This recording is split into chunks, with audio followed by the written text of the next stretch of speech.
Hi there, Kane Schaller with the Schaller family at Dixon Realty. Wanted to talk a little bit about home values, those things that affect it and those things that don't, and those things that you can control and those things you can't, which is a really important component of it.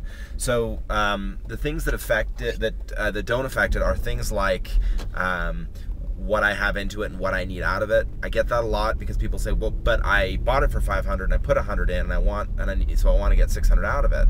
But that's not the determination of value. It's a good determination of whether or not you want to sell, and that's fine. But just because you have $600,000 into it doesn't make it worth $600,000.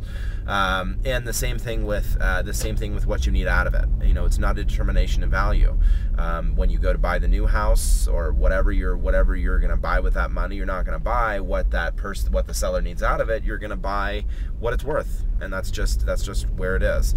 The other one that I get a lot is appraised value. A lot of people say, well, I have an appraisal for X amount, so that's what I want out of it. An appraisal is not necessarily a determination of what your home will sell for.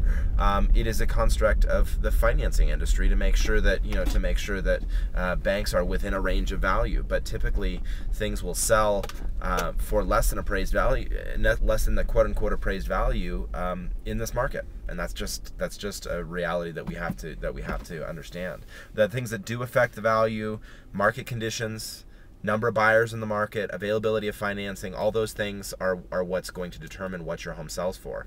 And by the same token, I think that people need to really own those things that they can control and those things that you can't. For instance, you cannot control the factors of the market. The market is what it is. All you or an agent can do is interpret what you see within the market and adjust accordingly. That's really the limit of what you can do. The things that you can do that you can use to affect value. The things that you can control are how the home shows, how clean it is, how good it looks, the price that you're asking for the home. And the other thing is, how easy it is to show. This is a big one that people typically overlook. If you have tenants in there and you need at least 24 or 48 hours notice, and you need to schedule showings a week in advance, it will limit the number of buyers who go through and will inevitably cause the home to sell for less. Because if you're only pulling from call it 10% of the buyers, there's not going to be as much pressure on them to pay a higher price. So it's an important thing to think about. If you have more questions on this, feel free to give me a call at 530-550-5009 or Kane, K-A-N-E, at schallers.net, SCHALLERS.net. Thank you very much, and I hope you're having a great day.